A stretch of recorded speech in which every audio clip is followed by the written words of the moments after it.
want to do anything to scare your children. That's the last thing we want to do. We don't want to scare anybody. The tourists come over to chill on the beach, but they don't come over the hill where we sleep. We got nightmares and they got fantasies. No sanity, it's just insanity. My mommy hoping nothing happens to me.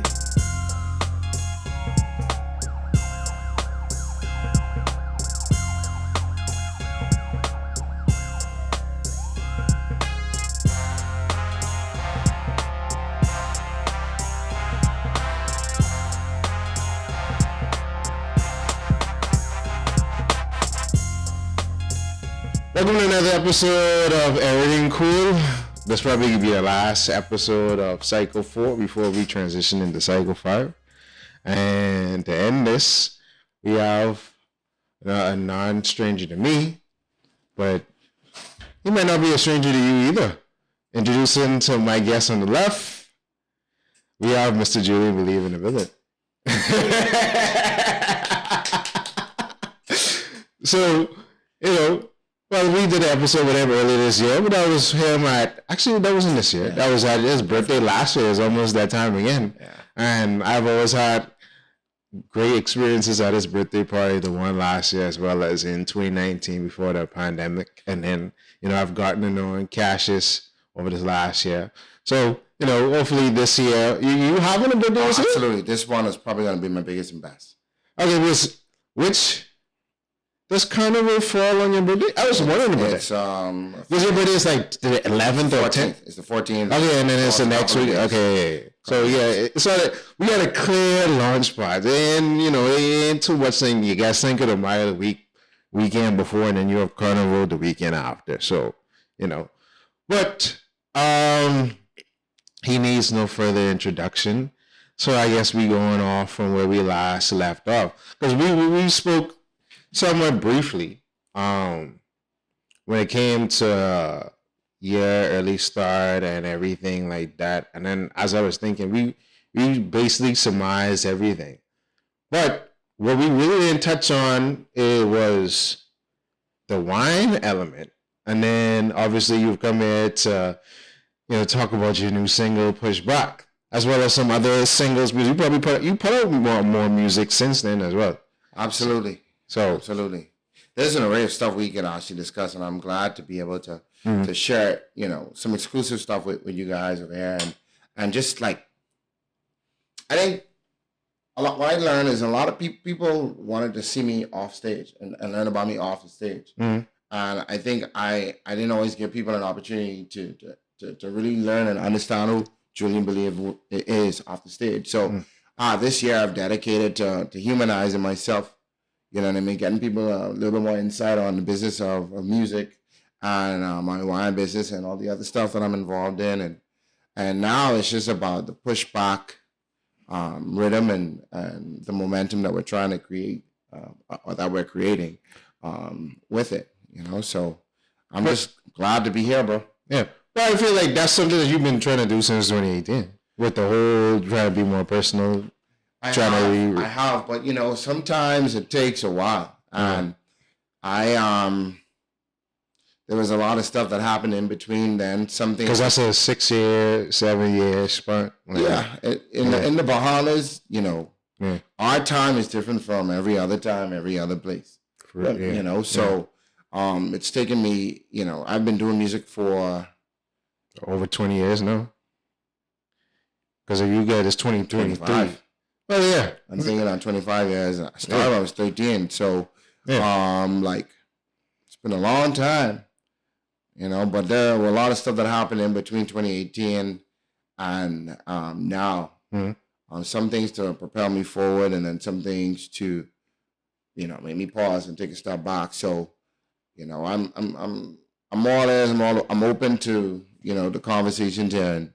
Getting feedback from a lot of persons, or if people have questions online, you can always, you can feel free to ask me them, because I know you got the cameras behind the scenes. Yeah. I see everybody, they could send you messages. So, okay, so which was interesting at the birthday celebration last year, and we're going to get into the wine element. Well, you said on stage with Nappy Farmer about, just not just in music, it ain't really a retirement plan when you're an artist.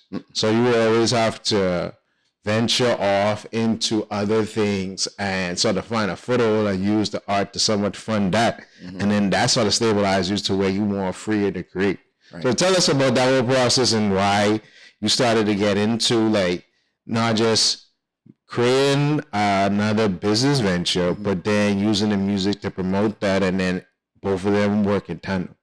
So I will take it back to 2016 when I met Ronnie Butler. Okay.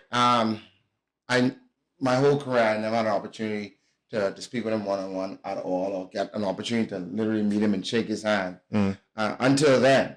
And I always made it my business to pick his brain for whatever I could, because he was the legend. He's the icon. He is that person, the staple. When you say Bahamian music and culture, over the years, he has been that person. And, we discussed many things that we wanted to bring to fruition. And one of them was always product development, and having stuff to leave for the Bahamian people to remember and buy. And the wine concept was definitely something that we wanted to bring to light, he and I. Unfortunately, he passed away, so I was never able to have that moment, but still decided to release it. And one day in the near future, I hope to have Ronnie's face on some of the bottles. So I hear you have his own particular flavor. Yeah. Okay. So how is it? Because you started launch this in the pandemic. So how is that it grown since 20? I said, was it 2020 or 2021? Crazy thing is, we were planning to release it from 2018, and then when Hurricane Dorian hit that week, that Saturday was the day that we was gonna launch it in Nassau. Because Kool and them would always say, "Break." He let us taste the wine at his birthday, bro. I said, bro, I don't remember that. Yeah. This was May 2019. Right. I was like, oh, for real? It was it was there. Yeah, I mean, and I was like, it was probably. I will tell you, ladies and gentlemen, if you've never been to Julienbelieve, you got to make sure you come to one. I believe you will have a great time. I believe that they've had a good time. So, but I was on stage. We had Angela Hunt there. Wasi was there. Yeah, one artist was on stage. Me, Jamal Rowe, Cassius, all of the balls of wine in our hand. And I made that announcement to people, letting them know that, listen, this is something that you can look forward to. And since then, that was May 2019. September 2019 was the official release date. And we had to pause because of, Hurricane Dorian. And when the pandemic hit, it was like,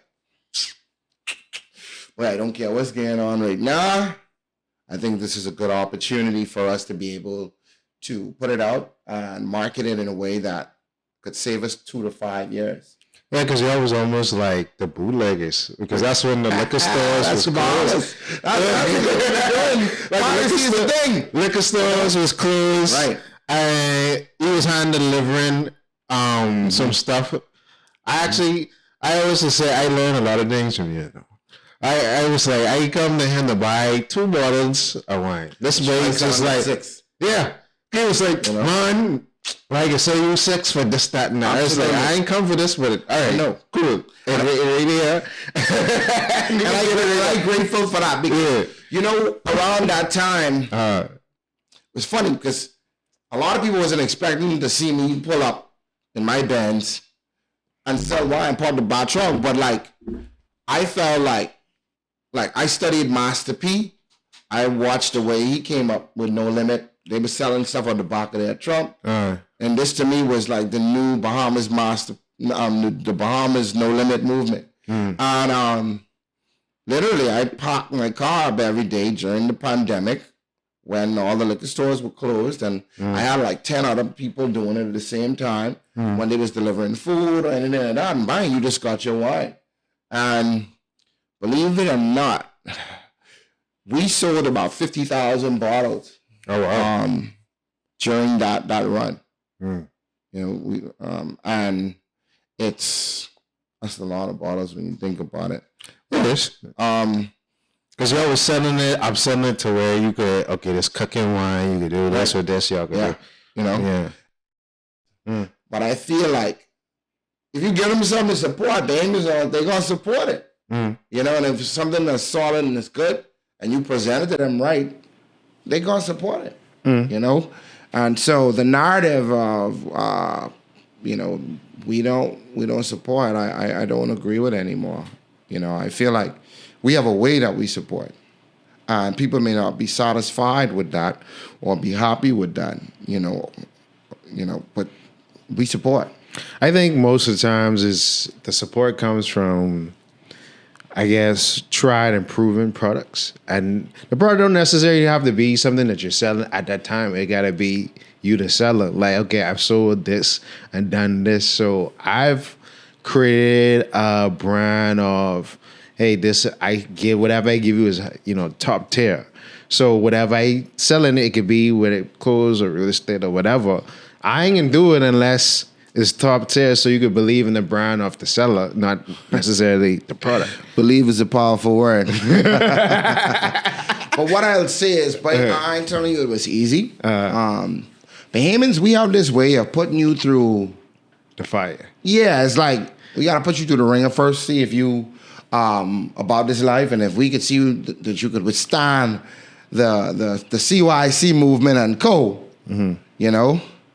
We gonna rock with you. And I say that because even online, like when we had released it, I saw a couple of dudes, they was just hating for no reason, right? And I was like, yo, bro, you ain't even realizing what y'all doing right now. I looked at it, one guy was like, man, this wine tastes like spoiled grapes. I will never forget. I snapshot the photo and I posted it and I put it in my my office on the wall so I could always use it for motivation. And he said it tastes like spoiled grapes, and it was so bitter. He never tasted wine like that before in his life. And he said, believe wines tasted horrible. And I said to myself, damn, the nigga can't read. It's dry wine? He picked up the wrong flavor. He picked up the wrong flavor. That's what I was saying. If it says it's dry, Yeah, you see what I'm saying? And I wanted to respond to him so bad and say, bro. Yeah. You know, and then you know how Bahamians go, babies get off. Yeah. And it wasn't nothing else to do during the pandemic. So they got off on it. But what he did for me, why I was so grateful, was he used his platform to promote my product. So I didn't have to really pay Facebook for the ads. And when you realize that this dude can post a comment, even though it has a negative connotation, it's still positive because at the end of the day, 1,000 people shared his post. And then that created like this wave of, you know what, even though he's black and he's Bahamian, we're gonna talk bad about him. And I always like to address these elephants in the rooms now because in the past I didn't, and people, they started to believe some of the foolishness that they was hearing. And I just making it clear that, you know what, I'm not saying our product is going to be for everyone. But what I am going to say is read the labels so you know what's the best product for you. Like with wines, you have many flavors of wines that you could try. And like in our instance, our portfolio, we have 5 different SKUs. So we have a sweet red and a sweet white, which, you know, most in the Bahamian community are like the mother pride. We like sweet wines. Then you have a semi-sweet. We have a semi-sweet white wine, and then we have like a Pinot Grigio, which is a dry white, and then, you know, we have a dry red, which is like a Merlot. So we released it like this so we could have something that caters to the entire mass of the Bahamas, the entire market. And I'm so happy to say that through all the promotion that we got during the pandemic, that saved us about 2 to 5 years worth of PR in the market. So tell me about, because you was actually taking the wine on the road, so how you was transporting like bottles of this wine? Well, I know if I could talk about this online. Because I used to be like, wait, hold on, you have an affair. How are you getting this over there? All right, so I thank God I have some really great people in my life and people who believe in what we're doing and wanting to take this, want to see this Bahamian-owned product global. And so what used to happen is anytime I had family or friends coming over, I would give them like 2 cases or 3 cases and tell them just drop up at my cousin's house in Miami. And literally we've been doing that since. Like every month we have people go over and just take it over and bring it. And then, you know, a couple of times when I travel through, I'll put, like 2 or 3 cases inside the suitcase and just bring it over or whatever. And just do it like that. We just do a lot of wine competitions, wine festivals, just for the brand awareness and you know, collaborating with different companies to find, you know, I believe if you do these events where the people are, you can find who you need to be able to take it around the whole U.S. So that was the idea of it, and we did this event with Publix a year and a half ago. Okay. And I'll leave that right there. All right. Believe wine coming to Publix soon. Hey. I'm not saying that it is, but I'm not saying that it ain't. What I am going to say is that I don't see why it can't happen. You know, I think we underestimate the power of us. Believe Wines is the first, like, really black-owned wine company in the Bahamas, you know? And it's a brand that falls under entertainment. Like, you know, it's paradise in a bottle. We represent culture. You know, we're for the people. You know, we're for the masses. And when you buy from us, it goes back into us. And so my idea is this is a marathon for us, and I'm not going to stop until we take it, you know, global. And as an entertainer, that bottle needs to be on other stages, the way other people have their product in our country marketing it. So, you know, nothing's going to stop me. The sky's the limit. That makes sense. So during this time, because you started making little appearances in different places between like Pennsylvania and Florida. At the was that was a Florida mall where it had like the video had like 1 million views with you and the lady dancing? Most people don't know that. Yeah. Most payments I ain't really even pay attention. I just watch everything, bro. So that was, and I'm grateful for you following the journey. Yeah. I think I'm the first Bahamian artist. They had 1 million views a couple of times, went over, but I'm grateful for that, at least for the year. So that was Broward Mall. Okay, yeah. And the lovely team over there, the marketing department, they love the Bahamas, and it was Caribbean Heritage Month, and they wanted to do something to kind of showcase who we are as a people. And my song Queen had played, and the crowd was just hype. I ran over to that lady, and you know, we started vibing and dancing, and then I posted it on my TikTok, and then from my TikTok, I posted it on my IG, and it just skyrocketed. Yeah, you know. It was, I always say, when it comes to viral videos, it's always an element of you don't know what could work, but it's certain things, combination of things, and hitting the timing where it is, so you could replicate it over and over and over. And this video might not bust, but because I kept on doing it, this video hit this number, then all the rest sort of follow suit along the way. So when it comes to with the Believe on, because I know you had a whole initiative with the whole Bahama Barrel situation where you was gonna have more of a spot to highlight Bahamian artists and have more live performances. Obviously, since then, or even probably before then, there have been more places sort of directed to where we're gonna only have like live Bahamian performances and bands. So what's the latest? If with you want to ask me about the venue, you go ahead. Well, not necessarily the venue, but you might have to switch the venue. If you want to ask about the party, if you want to ask about the party and $100,000 fine, this is the platform to ask for it. So if that's where he wants to go, then let's just go there. I'm down. I mean, we ain't necessarily gonna go there. I just want to know if, obviously, things transpired. I trying to save it. Hey, listen, you gotta be smooth with it. Like, bro, you really gotta say it. But. Yeah. No, but obviously with that initiative, have you relooked at doing that at other places, especially now that everything is open back up? You know, yes. But I didn't like how I was treated for a party that wasn't mine. You know? Being hauled before the courts for an event that wasn't mine. You know, the guys, everyone know who party it was. The streets know who party it was. But that was a part of my journey, a part of my story. And the reality is I was built to deal with that. Mm-hmm. So the devil could try to stop the vision, but I won't stop. And yeah, I'm going to keep going. And I'm working on some things now that's going to put Bahamian artists in a position to market their brands to everyone that's coming into the country. So very, very soon you will see something. The venue's still there as well, and we're going to use it. We're going to use it in a couple of months. Okay. Because I think that was a great initiative where you have live performances, you have a nice area. Yeah. So, okay, every other night, you as a Bahamian artist, you got a bar. Because other places have adopted that concept. I've been a couple, whether it be, Bon Vivant or, Taste of Nassau or whatever case. Okay, we playing music.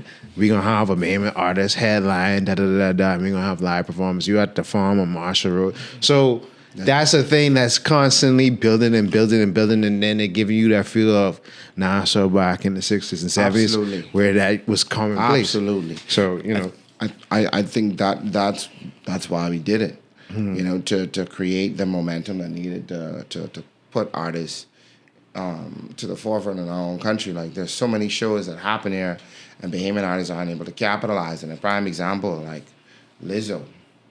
Yeah. Right? Like, Wyclef was dope out of Atlantis, right? Yeah, I heard about that. I was supposed to go, but I had no plan.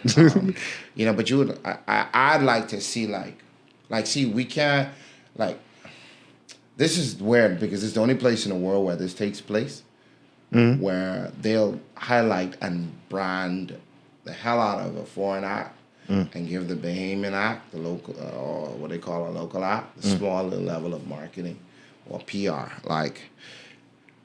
But I don't think people realize that, hey, listen, if you brand the Bahamian artist and an international artist as one, it sends a different message to the foreigners who are seeing it, and then it also sends a message to the locals that are seeing it. It empowers the locals, you understand? And then it also empowers the foreigners. Oh, he must be a big guy here.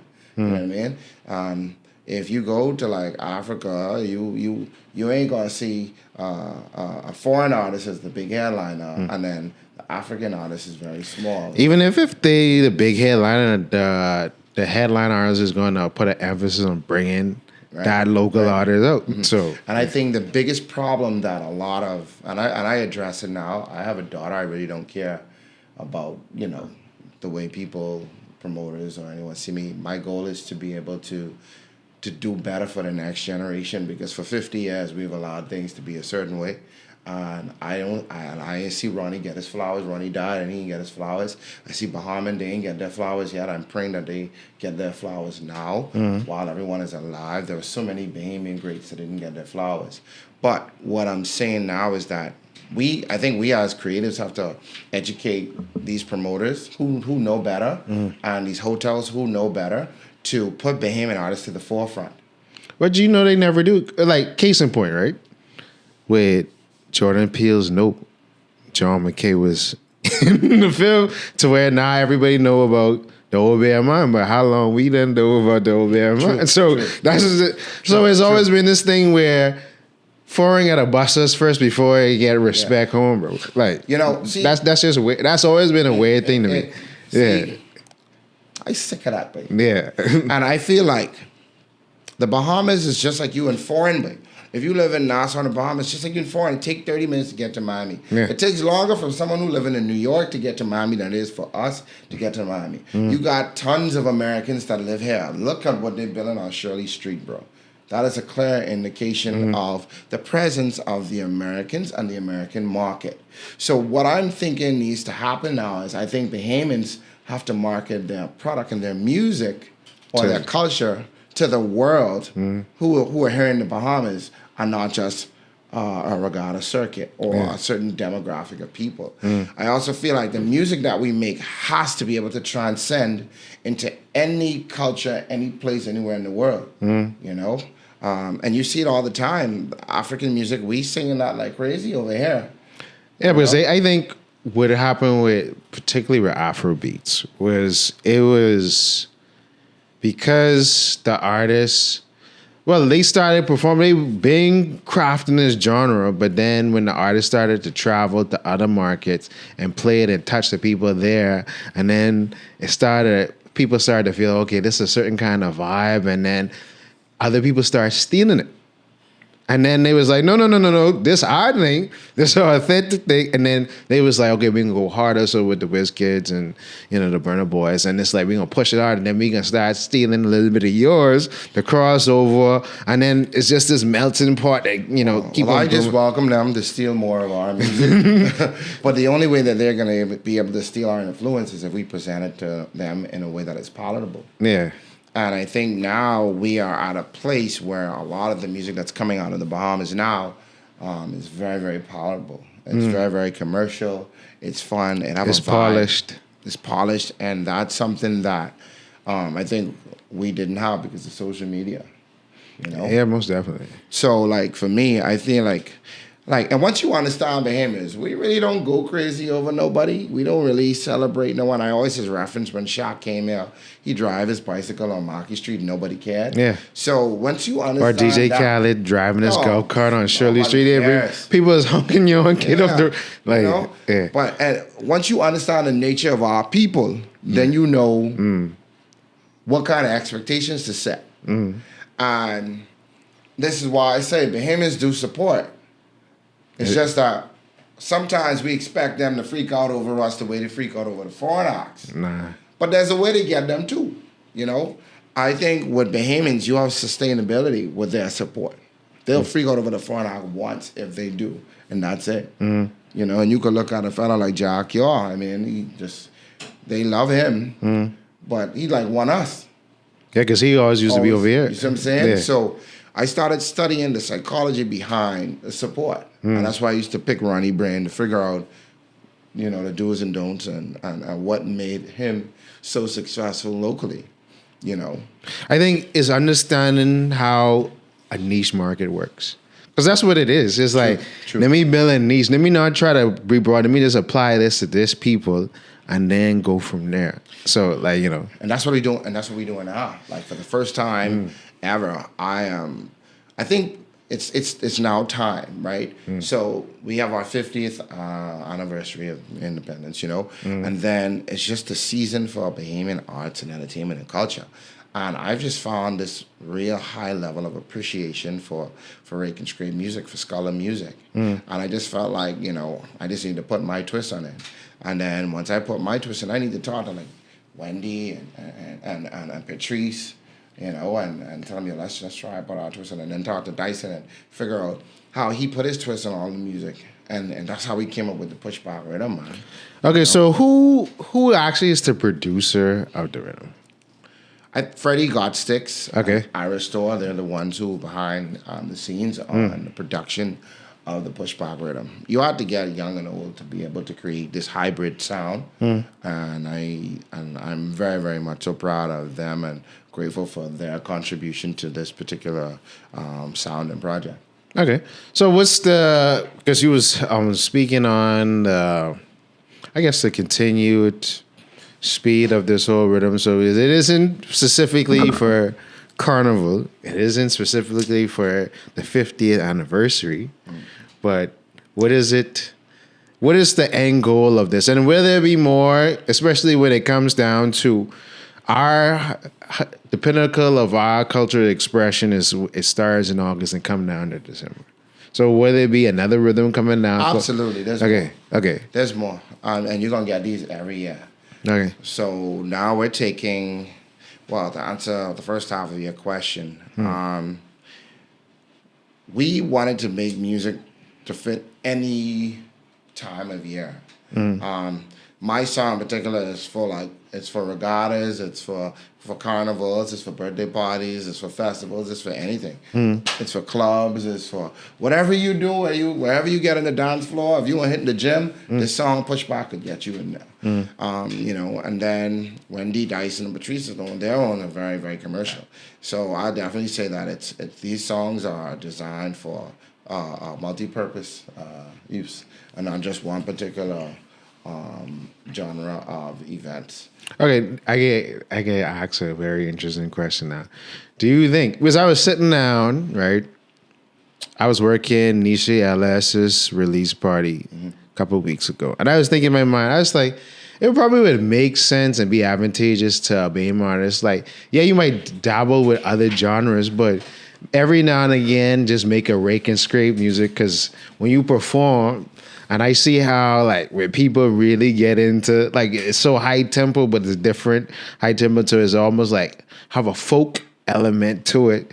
Like it'd probably be advantageous for like someone that every now and again, yeah, let me just make a rake and scrape song. What do you think about that concept of it? Like every now and again, as a BAME artist, let me make a rake and scrape song. I think ideally we make music for the people. We don't make music for ourselves. And what I've been seeing a lot of lately is there's been a lot of support for the new wave of BAME and music and culture. And I definitely feel like, the good thing about music is there's no restrictions on what you can create. For me, I love this rake and scrape stuff, man. And I found that we're the only ones doing it. And so anywhere in the world that you play and you perform this unique music, you are going to stand out. And that's why it's important to make sure when you write music or you perform anywhere in the world that people, no matter which language they speak, they can connect with your music. And I say that because when I performed Pushback in Miami a couple of weeks ago, the love was so strong. So strong. And it's always been that way for me and my music, because everything that I've created has been palatable to an American ear or a Caribbean ear. And that won't stop now. And I think more younger artists are gonna start to get involved and do this new music, because you're seeing what a success story could be like. What do you think about people's appreciation now for live instrumentation? I think I have a very part to play with that, because how the warmth of the record sound and you having a band performing a back you is different from playing from like a DJ set or whatever. I was always a track guy, always with DJs. And then probably like 2-3 years ago, I started really getting into the band music. And I just did a show this week, Wednesday, at the Bay with Shad calling VIP, straight live band. Bro, the crowd went crazy. He was on that floor the whole time, dancing. Yeah. And then what I like is once you see someone in a vibe, you know what? This is her birthday, break down the music for me. Let me sing happy birthday. Yeah. And then you can move from that and you can go into different types of music. If someone's feeling like a Tevin Campbell, Can We Talk, you can make them play the music and we can have a whole karaoke session with the fans and the audience. And I think that's one of the things that I like about the live band. It's just the feel of it. It's just the flavor. It's the energy. It's just dope. Because I think that's the epitome of a performer. Because you brought up Wyclef earlier. I was told that Wyclef was only supposed to be on stage for 30 minutes, and it ended up being a 2-hour performance. So, and people was like, yo, that's the best performance I ever seen. I was like, because he's a veteran and he know, all right, I could go, I got a band, let's crank something, let's stop it, okay, I can shift here, shift that, cover this, cover that, go back, crowd interaction, and I think it's an experience that everybody wants because it feel live. It don't feel this was ready, pre-recorded, and then just given to me. I feel like a part of this whole experience. And then, that's why I love listening to music with more live instrumentation. And then, it just feels more soulful. I am so with it. Over the pandemic, even though I was releasing music, I kind of lost my desire to really be out there and be a musician. Like I lost it completely. And I don't know if it was because I shifted my focus to the wine business. But like literally, I guess because I was seeing love in a different kind of way that I'd never experienced in my life. After 20 years of doing music, I fell in love with that. And so I was putting out music, but my passion had changed. And man, lately I had the last couple of months I've been missing the stage.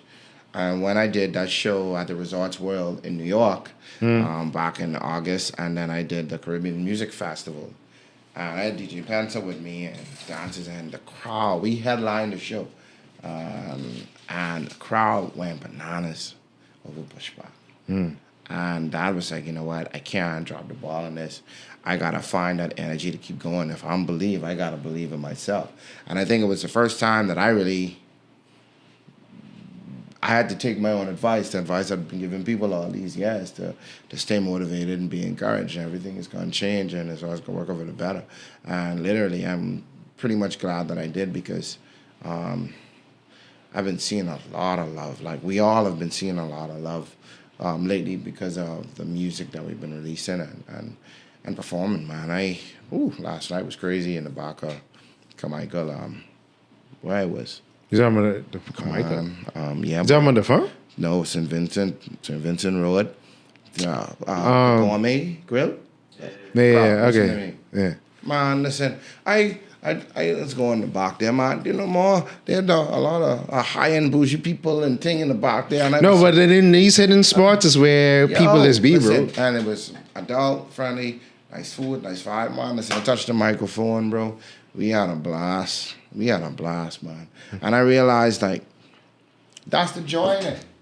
That's the joy for me. That's the thing that gives me the appreciation to keep doing what I'm doing and stay motivated the whole time. So what you have next as we wrap up this audio agenda? There's more music on the way. Expanding the Believe Wise portfolio is always going to be something that I do. But I'm just looking forward to all of these performances. You know, I am, wherever there's a party, wherever someone needs me, I'm there. People can reach out to me on social media, hit me up, let me know where you want to connect, and I'm there. So right now, I'm just performing these songs all over the place. I got Pushback. I got Junkunu Love Story. That's another popular song that I think people are now catching up to. She Got the Junkunu is another popular one. I got a song called Blessings that a lot of people now are learning about. A lot of these was released during the pandemic, so a lot of people didn't get to really experience them. Live, yeah. And then I got this other one called Jiggly. It's another rake and scrape. It's one of those those old school type, you know, songs that I think when people hear, boy, listen, they gonna love that. That's like, you know what that is? It's like you know how you have like the ancient man, them type thing? It's that kind of vibe. You know, something you don't expect to have from Julien, and that's what we're doing, though. That's great. This has been a lovely experience. You know, glad to have this part 2 on the road to 100. But thank you again for joining us, Julien. No problem, man. And hopefully we get all the other people. We had a whole big setup. You know that. Other people coming, they will be here. I'm kind of glad they didn't because I really got a chance to talk more about it. It's a workout. That's why it's like, bro, it's straight, bro. You know? I already know where I gonna go, you know, change plans. But until next time, folks, we can see y'all later. Peace and love. Yeah, you see.